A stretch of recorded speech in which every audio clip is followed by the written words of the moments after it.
అంటే ఇక్కడ మురళీ ముదిరాజ్ చచ్చిపోయింది కదా, చచ్చిపోతే దానికి అంటే మేము కాంపెన్సేషన్ అడిగితే మమ్మల్ని జైలు వేసారు. తరతరాల దరిద్రాల కరువులతో కుంగి కుమిలి కుమిలి కష్టాలకు నష్టాలకు దీనపరా దీనచాతి దెబ్బతిన్న బొబ్బిలి వలె మేల్కొన్నది అదే మాట పదే అనిస్తాను, కదం తొక్కి పదం పాడి అదే మాట అనిస్తాను. నీకు నిలిచి హక్కు లేదు, నీకింకా దిక్కు లేదు, దిగిపొమ్మని నగారాలు కొడుతుంటే వద్దంటే గద్దెనెక్కి పెద్దరికం చేస్తావా అని చెప్పేసి ఆనాడు దాశరథి కృష్ణమాచార్యులు నిజాం నిరంకుశత్వాన్ని ప్రశ్నించాడు.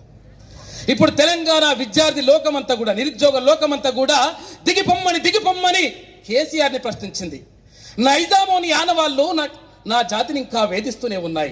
రాచరి పొక్కు రంపకుత నన్ను ముక్కలు చెక్కలుగా నరుకుతూనే ఉంది.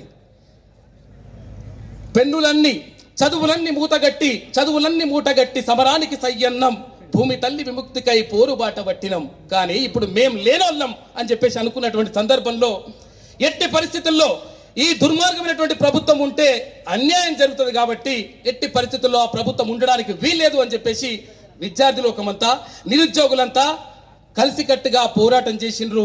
వాళ్ళు ఓట్లు వేయించిండ్రు, అన్ని చేసిరు కాబట్టి ప్రభుత్వం ఏర్పడ్డది. తర్వాత ఇక్కడ అంటే అందరి గురించి చెప్పుకోవాలంటే ఇక్కడ ఏంది, నర్సన్న చచ్చిపోయిండు.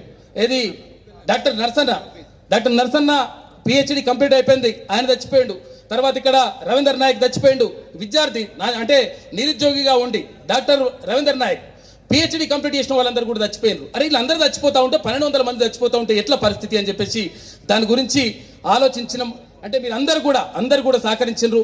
ఎమ్మెల్సీ తీన్మార్ మల్లన్న గారు పదే కూడా అంటే ఎట్టి పరిస్థితుల్లో తెలంగాణ సమాజం మేల్కొనాలే, తెలంగాణ సమాజానికి మనమంతా కూడా చెప్పాలని చెప్పేసి ఎప్పుడు కూడా ఆయన ప్రజల గురించి ఆలోచిస్తాడు. తర్వాత విద్యార్థుల గురించి ఆలోచిస్తాడు, నిరుద్యోగుల గురించి ఆలోచిస్తాడు, రైతుల గురించి ఆలోచిస్తాడు, తెలంగాణ ప్రజల గురించి ఆలోచిస్తాడు. కాబట్టి తెలంగాణ సమాజాన్ని మేల్కొల్పాలని చెప్పేసి మీరందరూ కూడా సహకరించడం వల్లనే ప్రభుత్వం ఏర్పడ్డది. కృతజ్ఞత సభ పెట్టుకుంటున్నాం. అయితే ఒక చిన్న విషయం ఇక్కడ మాట్లాడాలి.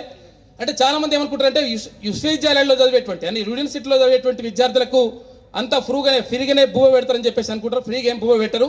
కాబట్టి దయచేసి మెస్సు బిల్లులు కూడా మాఫీ చేయాలని చెప్పేసి కోరుతా ఉన్నాం.